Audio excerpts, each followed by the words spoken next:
welcome to St. Dominic's Weekly with that wonderful intro. We are once again time for Meet the Novices. I have with me Brother Joseph Sadoc. Welcome, Brother Joseph. Thank you, Father. Now, just off the get, do your novice fellow classmates give you the whole name? What I mean by that is they call you Brother Joseph Sadoc.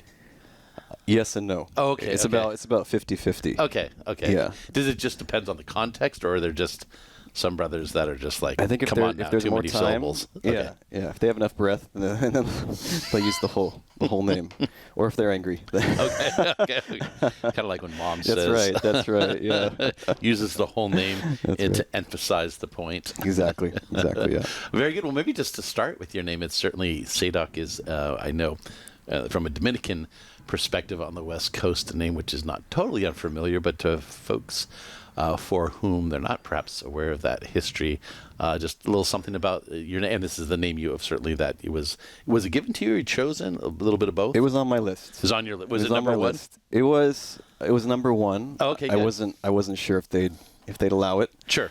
Which we'll get into that. It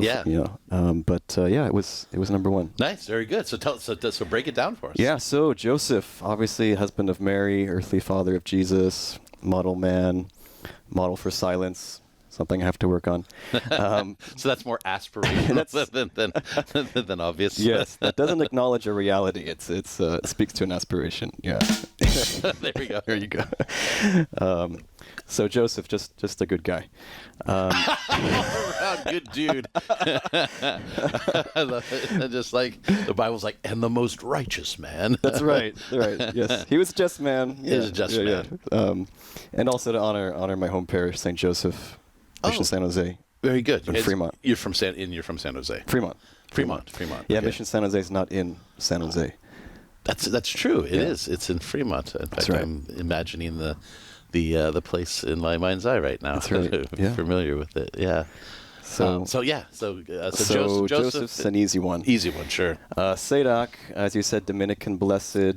I think he himself received the habit from Dominic, and then was sent to Poland. That's right. And then was prior of a priory there in Poland. And one night they were reading the martyrology, so the list of those who had died for the coming day, next day, the death anniversaries.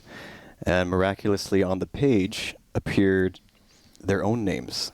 Oh my goodness. And so the next night, sure enough, their priory gets attacked as they're singing the Salve Regina during Compline night prayer. And so they're slaughtered during the Salve.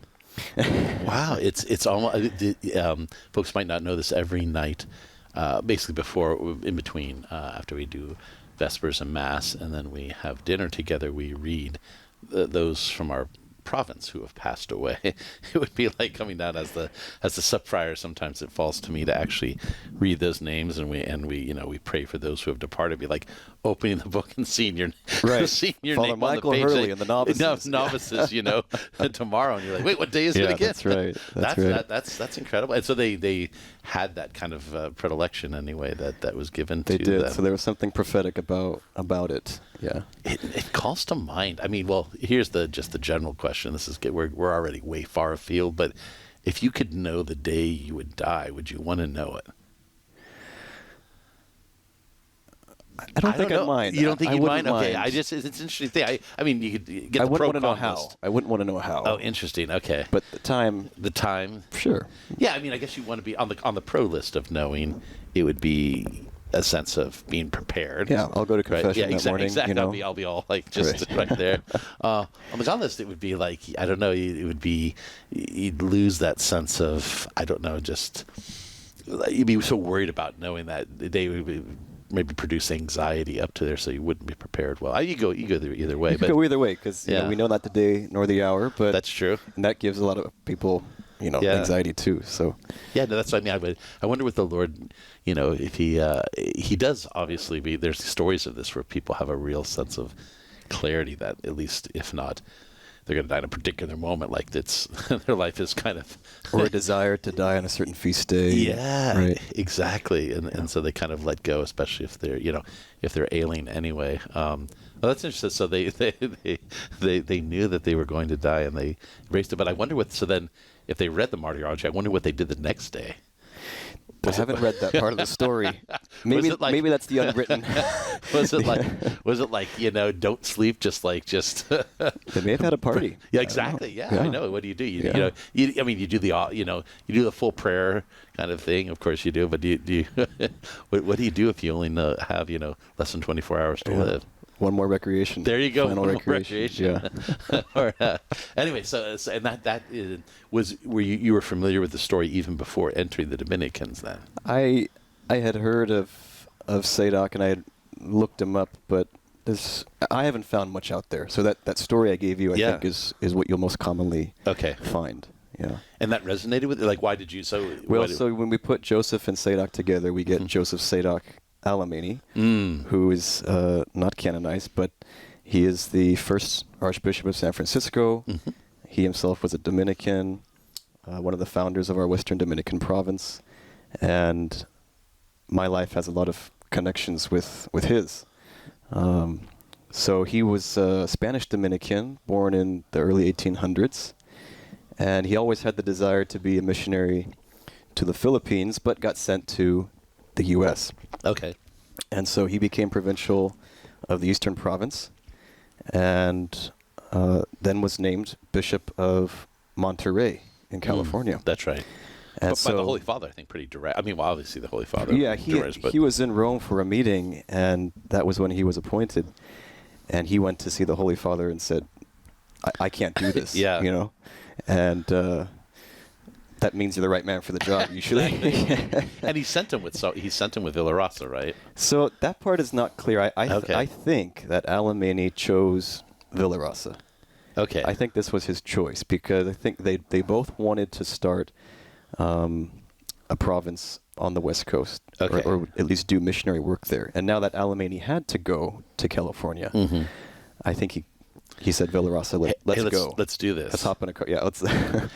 I think that's. I mean, from what I've read in my recollection, that sounds right, because I know there was, even though they started out like best of friends, and like there was once they actually got to the here, there was this a is little the funny thing about so Villarosa, co-founder of the Western Dominican Province, but also himself born in the same year in Spain, a few miles from where Alamany was born, just a few weeks after him, and also ended up in the Eastern Province, and actually really became very critical of Alamany, and even wrote to Rome saying that he's, listing all kinds of grievances that he and the provincial council had about Alamany.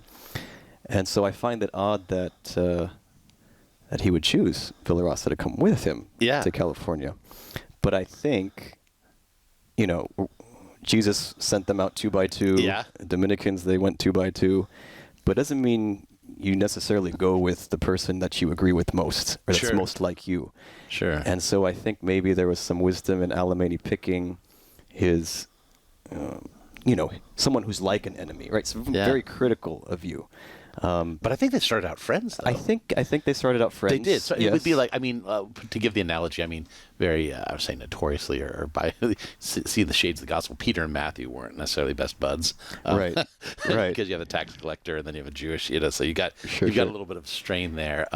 So if they had to go out, you don't hear Peter and Matthew bumming around together. Right. But it's like Peter taking like his brother Andrew, or taking maybe James or John, who are closely allied with him, and then them having a little bit of a falling out. I find it interesting, not that he's critical of them, but that they started out like with the same kind of vision, and then but it just shows there is a natural complementarity and balance, but especially in missionary work, there can be a little bit of a tug of religious life versus kind of diocesan life, if you will, or at least the radical need for, I'll say, independence, or it's kind of like kind of community living and building priories versus kind of like I don't know, the sacerdotal Marines that are out, on the front Right. lines, and you're kind of radically with the people versus having that sense of care for like the divine office and community time together and things like that. So I think that's exactly what happened is when Alemany and Villarosa got to the East Coast,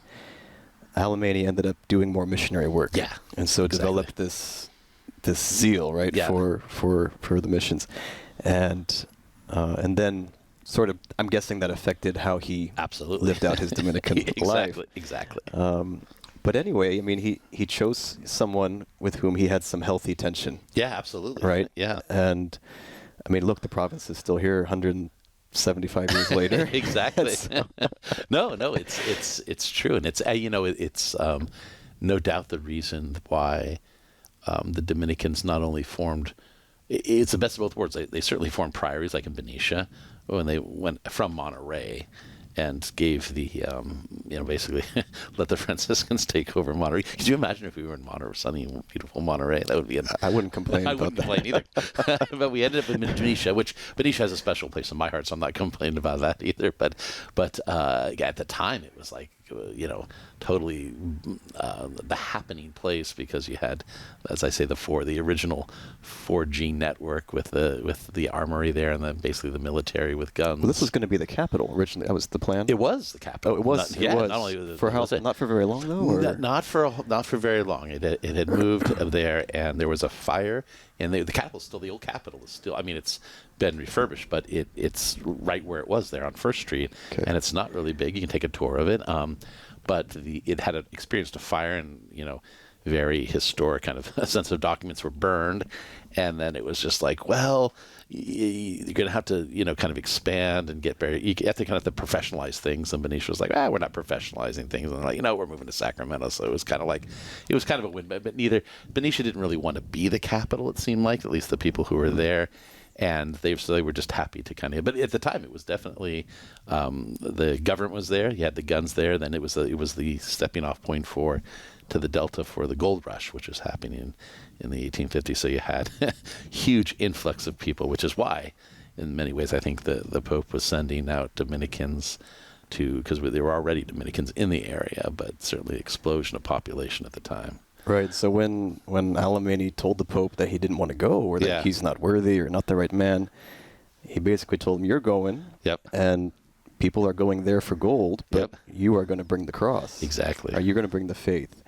And so this is the other connection with my family is, so 1848, gold's discovered, 1849, the rush happens, 1850, Alemany comes to California.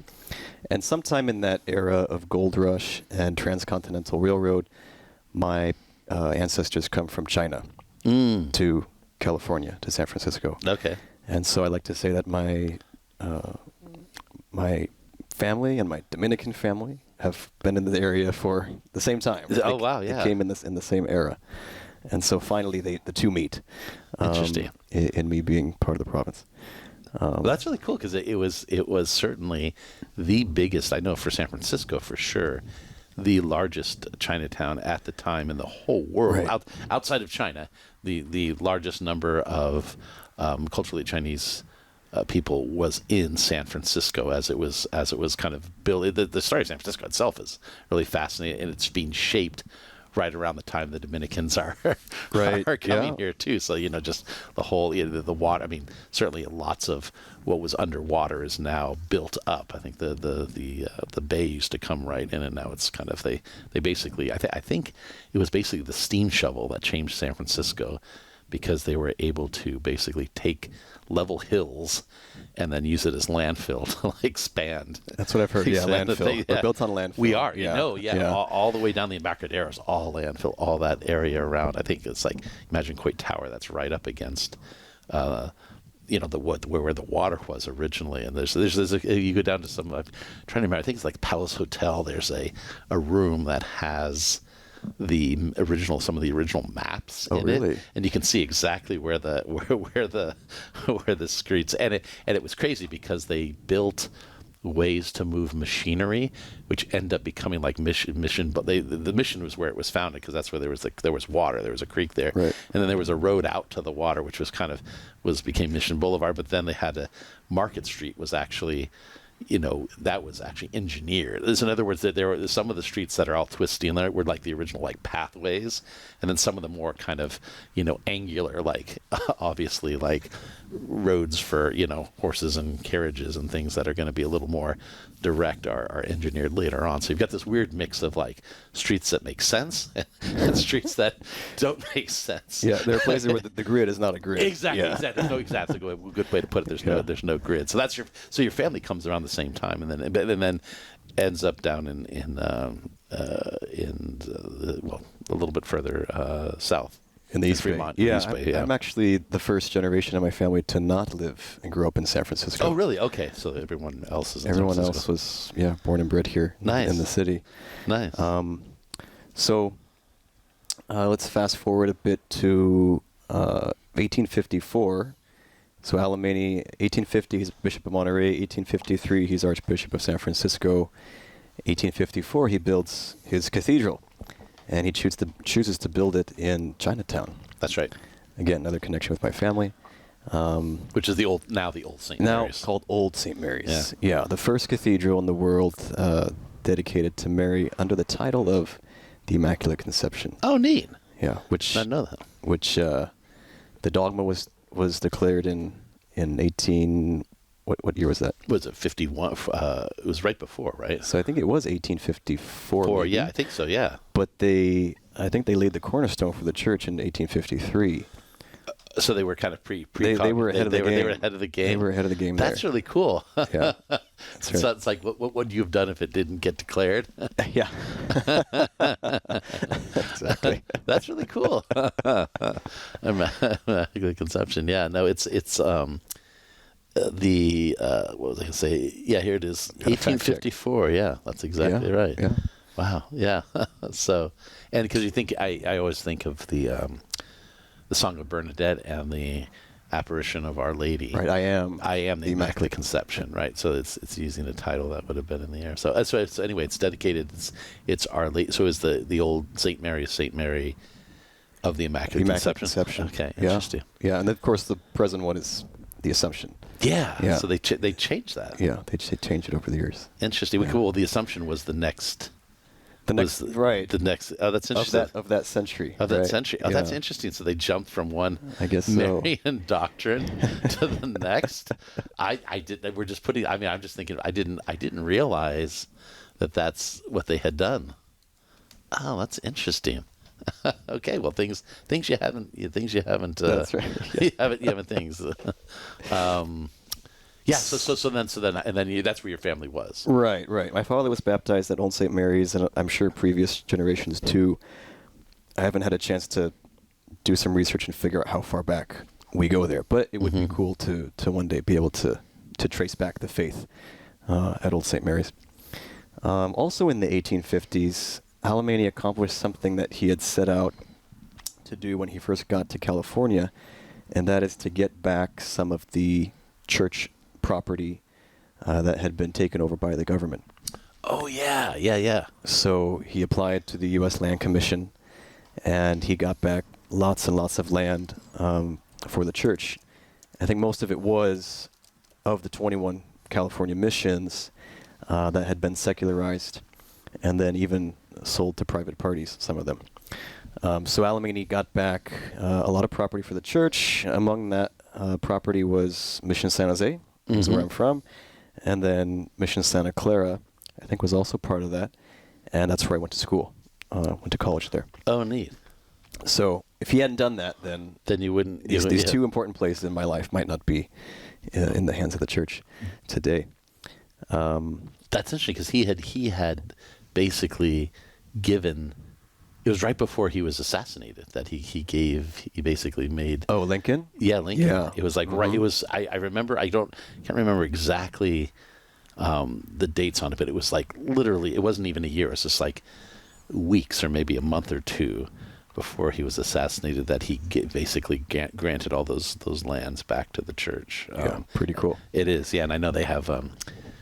maybe it's several places, but what's in my mind's eye now is the this huge, it's like a blown up copy of it at Mission San Antonio, of the kind of proclamation or whatever, is giving it back to the church, which is really cool. So wow, Yeah, it's very cool. So those two kind of events Yeah. in your life. Wow. That's right. Fast forward a couple decades Yep. to the 1870s. Yep.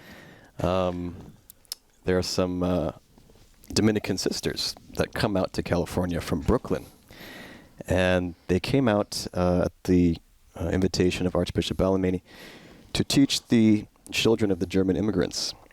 And those sisters eventually became the Dominican Sisters of Mission San Jose. Not in San Jose. Not in San Jose, but at Mission San Jose. In Fremont. That's right, in Fremont. And these are the first religious that I met, the first Dominicans that I met, and very important to me. And so I had to honor that connection too. Nice. So that's your name. That's my name. Yeah, I love that. Yeah. So the history. Wow. Yeah, That's all that. there's a lot of history. Alamany was also short and stubborn, they say. I'm short. Well, you're not that short. You're not that stubborn. But I hear you. Alamany also did something, this last thing on him. Yeah. In the 1870s, there were some anti-Asian labor groups, anti-Chinese groups, and he very much defended them, and had a letter read from the pulpit of every church in the city, basically condemning association with this kind of anti-Christian Nice.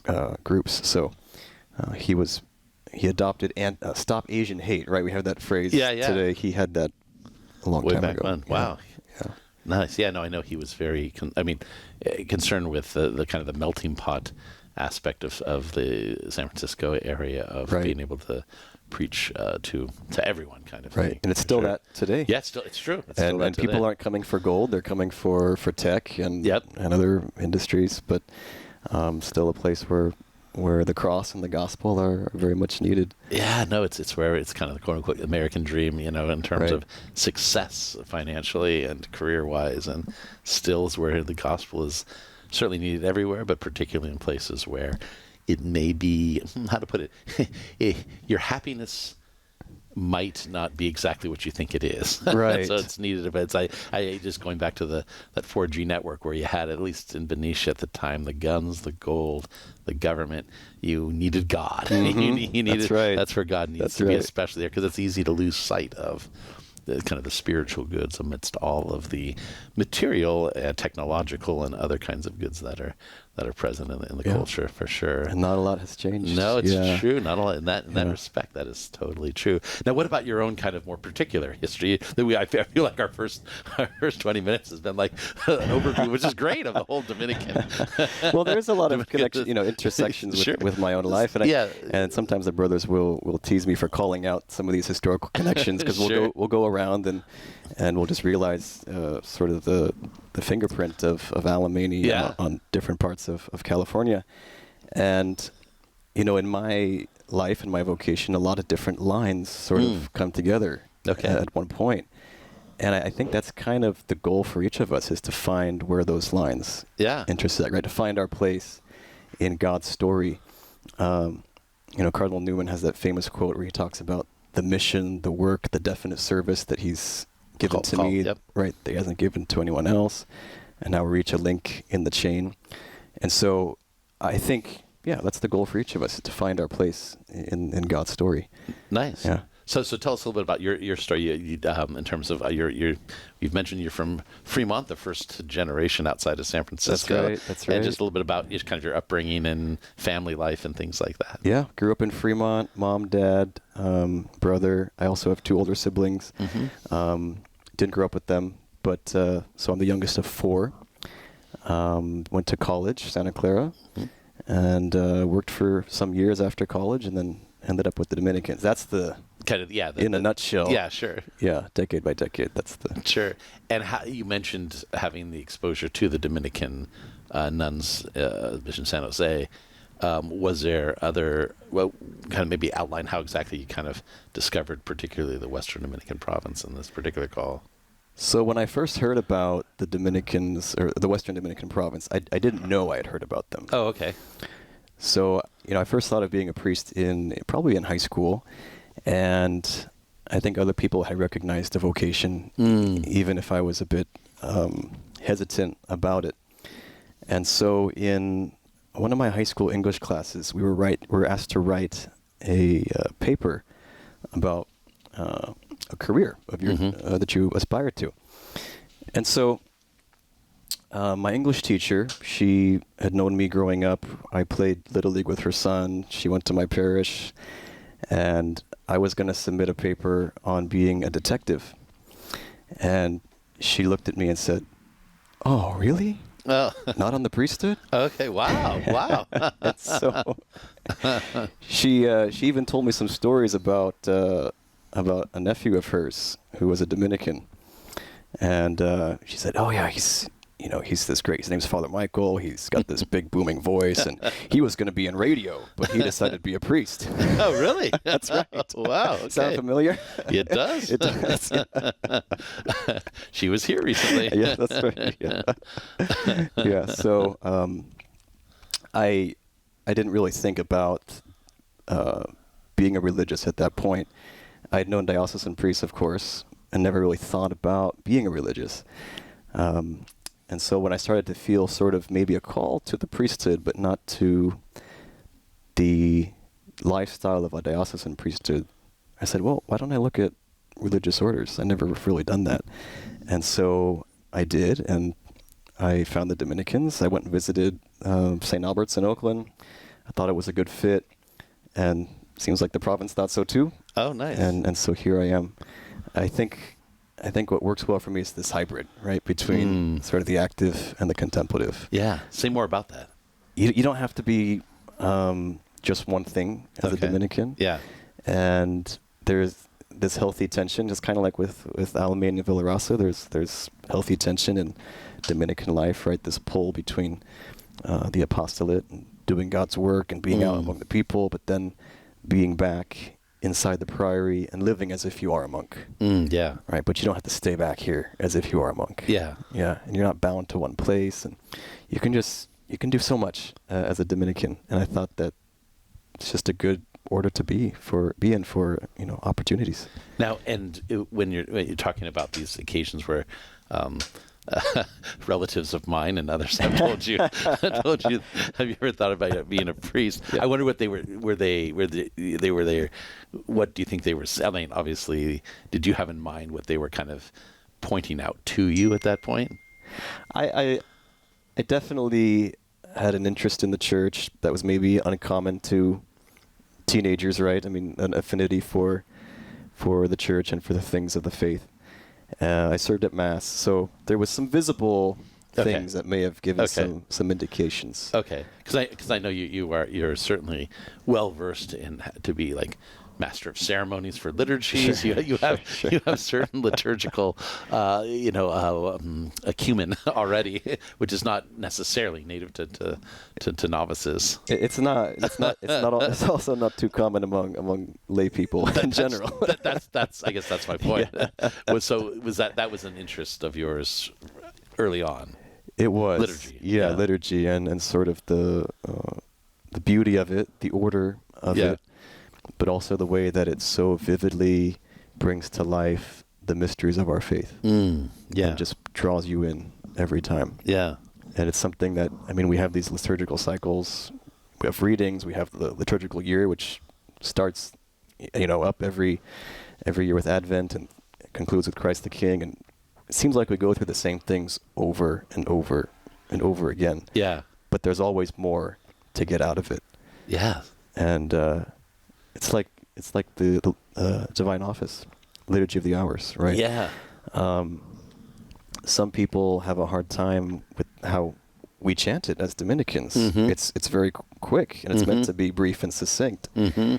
But it's not Lectio, right? Yeah. And I figure, well, if we're going to be singing the same 4-week cycle of psalms for the rest of our lives, there's plenty of time. Yeah, exactly. Right, to get the nuggets out of it. That's right. Yeah. To kind of let it kind of be in you and wash over you. And I have to say, even the chant itself, if you, the days, like, say, if you're not at office, you're on the road or something, and I'm praying it out loud or kind of even in my head, the tune will still be hear in my, it. exactly. Yeah, It's so true. that's right.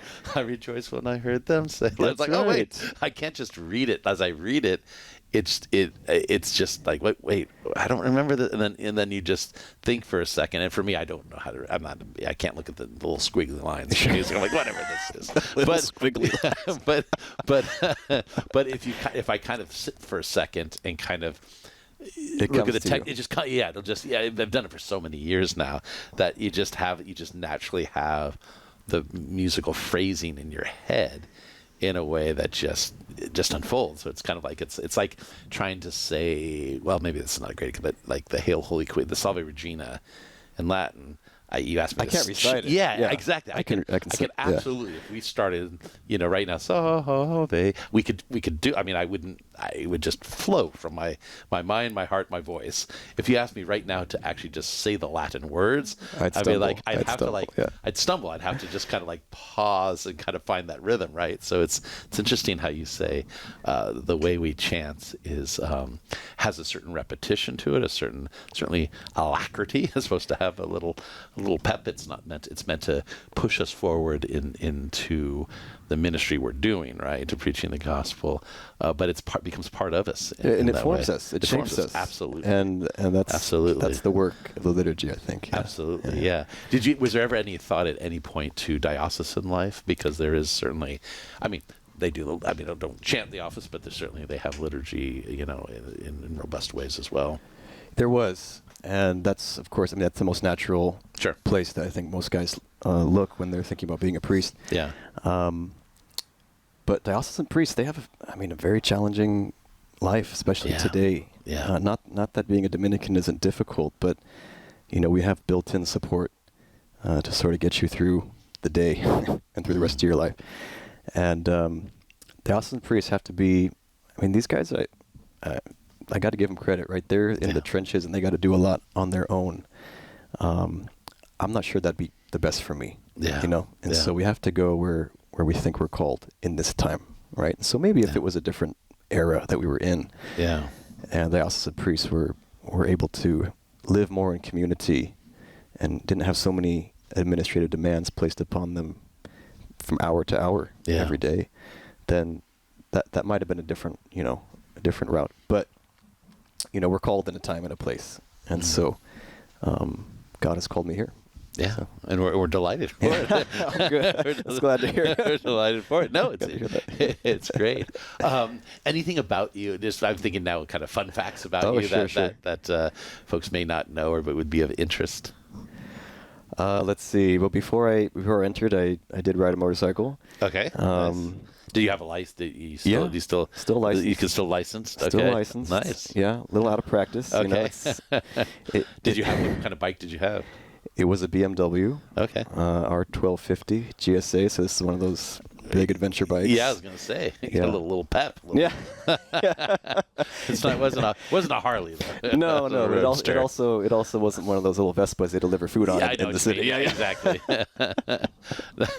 Yeah. Nice. Did you take trip? Was it just a commuter bike or was it? It was for fun. For fun. Okay. I always found it difficult to commute on a bike because you've got all your stuff. Oh, okay, gotcha. Your clothes have to be different, and you have all the gear, and so I found that difficult. So it's more like adventure time. It was for fun. Oh, neat. It was for fun. Okay. Oh, nice. Yeah. So I might have to find the new hobbies. I was gonna say new hobbies. I don't know. I'm trying to think of any Dominicans I know that ride motorcycles. So, there was this priest who was killed in Vietnam a couple of years ago when he was hearing confessions, and I'd read an account of the student brother who was with him at the time, and this was a regular routine for them to go out to this mission basically, and I think they rode out on little motorcycles. That makes sense. So there's Dominicans who do it out of necessity. I know there are a couple Dominicans on the East Coast that really enjoy, as a hobby, kind of biking and motorcycling, but no one's coming to mind in our province who's. Well, there's always a first. There you go. Yeah. set the standard, or pave the road, as it were. That's right. Yeah, no pun intended. No pun intended. Yeah. Give yourself a little. Give yourself a little. Do you have I'm thinking about the sense of kind of your own spirituality. And do you have a favorite Bible verse?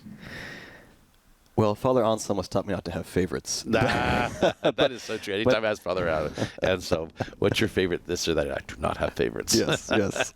And if you ask him why, he has some good reasons why to not have favorites. But I have a They're not favorite. that great. Let's be honest, they're not that great.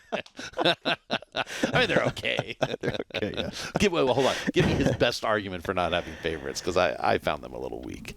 Well, it seems that there can't be an objectivity there.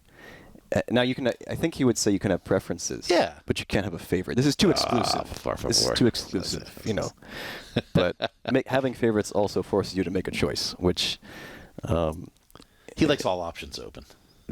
That's a nice way of putting it.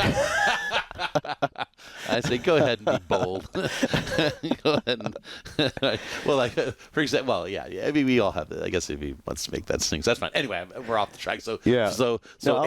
Maybe not a favorite, but a preferential. Yeah, I'll give you a good one I like. That rings in your heart. Yeah, I think it's Romans 14, 7, 8. Okay. And it's none of us lives for oneself, and no one dies for oneself. Yeah. If we live for the Lord. Yeah. If we die for the Lord. So whether we live or we die, we are the Lord's. Wow, I love that. And maybe say more about why personally that resonates. I think there's a couple main reasons. The first one is that it's comforting. There's something comforting about knowing that you belong to the Lord, right? That you are His. There's something protective about that, something reassuring. But there's also something a bit challenging and encouraging, right? To live as if you really do belong to the Lord. Yeah, sure. Right? It's like, once you're baptized and, you're the Lord's by adoption, but it also puts upon you some obligations to live the Christian life. And so, on one hand, it's comforting, but it's also challenging to live up to that. Wow, so you got the comfort and the comfort and the confronting, if you will. No, because it's right. definitely that's right. And also that sense of I guess this goes to the kind of maybe in both the sense of purpose. Right. In other words, if you're the Lord's, that means, and He's gifted you or created you, there's a reason, there's an ultimate why. Right. Behind kind of going back to what you were talking about with Newman in that sense of vocation and call, and your kind of your own history feeling very providentially guided, and the kind of the intersection of many even kind of more historic events. Right.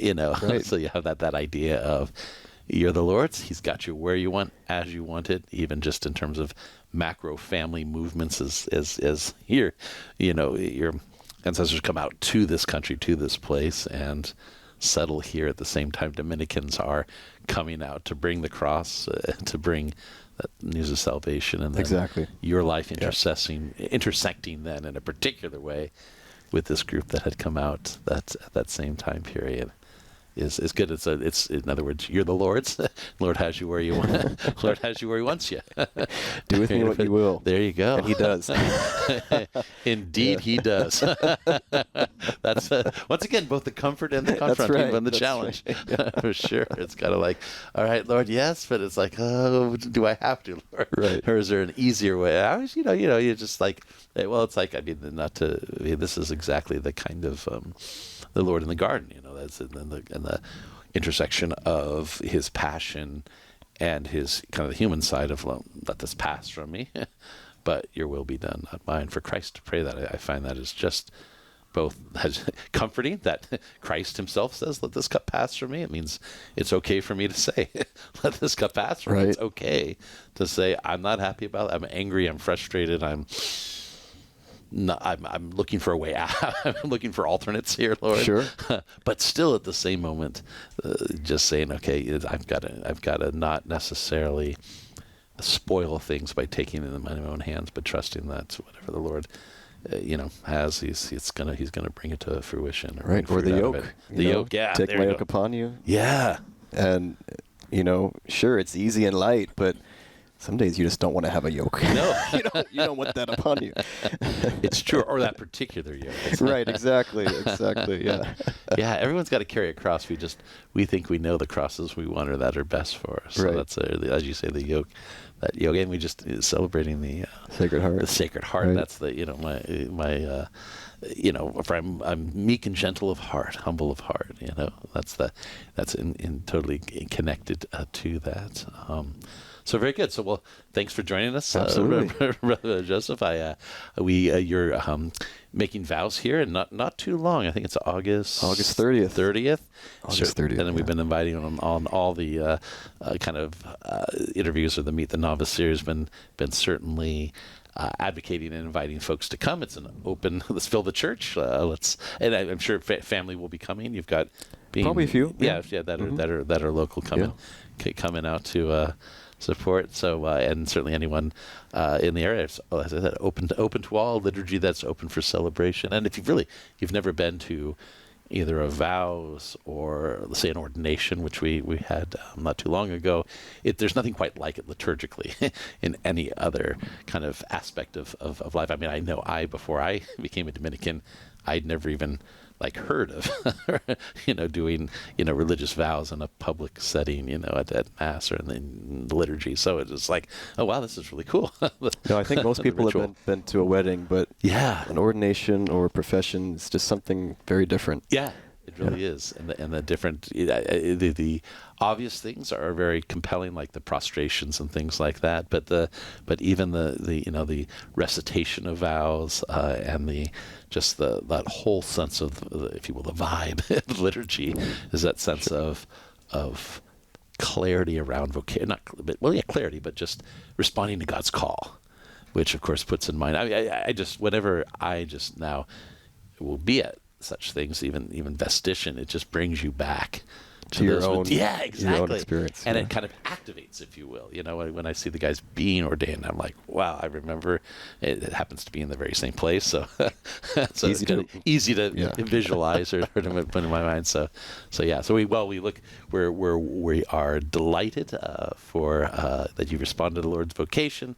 We look forward to you persevering in the vocation, and we will certainly keep you in prayers as you go forward. Thanks so much. Very good. So may all that we do respond to the Lord's call in our life, and may we radiate the joy of the gospel here in the heart of the city. Amen. Amen. Lead us out. There we go.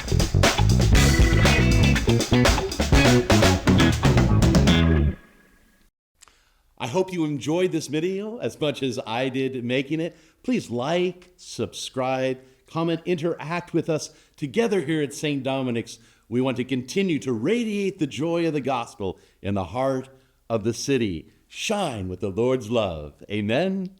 Amen.